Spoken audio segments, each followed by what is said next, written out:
सायदै यो देख्नु भएको होला तपाईहरुको गाउँघरमा यो चाहिँ हाम्रो अर्गानिक बाबियोबाट बनेको घरमै तयार पारिएको झाड हो। यसले चाहिँ बढार्न चाहिँ साह्रै सजिलो हुन्छ।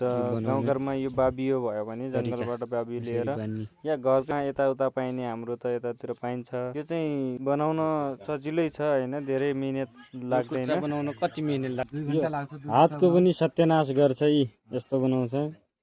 यस्तो यो दुईटा मैले सिकाउने भने सिकिन चाहिँ म आज योभन्दा तलतिर अर्को मानव लगाएको पनि हेर्न चाहनुहुन्छ भने हामीलाई लाइक कमेन्ट फलो गरिराख्नु होला, हामी चाहिँ पठाइदिन्छु भिडियो बनाएर। अर्को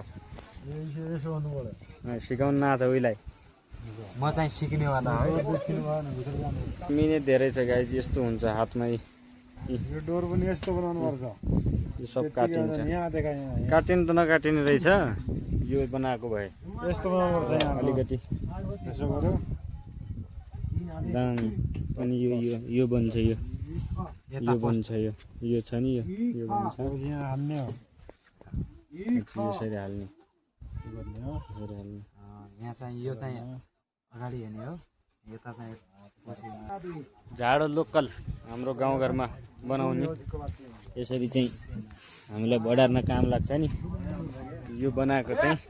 तर मेहनत गर्यो भने राम्रो हुन्छ। घरमा चाहिँ हाम्रो गाउँमा किन्नु चाहिँ पर्दैन। यो भयो भने यस्तो बनाउनु सजिलो छ नि। यो चाहिँ कति राम्रो छ नि गाइस। यो ठुलो अर्गानिक बाबियोबाट बनाइने झारो।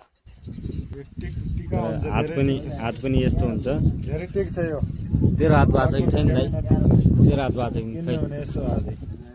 तेरो मेरो अब बाट्नेको खासै हुँदैन, बनाउनेको चाहिँ यस्तो हुन्छ। तर यसको चाहिँ यो भाग चाहिँ राम्रो बनायो भने धेरै टिकाउ हुन्छ रे भन्ने परापूर्वक कालदेखि चलिआएको रीत। अनि यसको चाहिँ धेरै ठुलो बनाइदिएको छ हामीले। यस्तो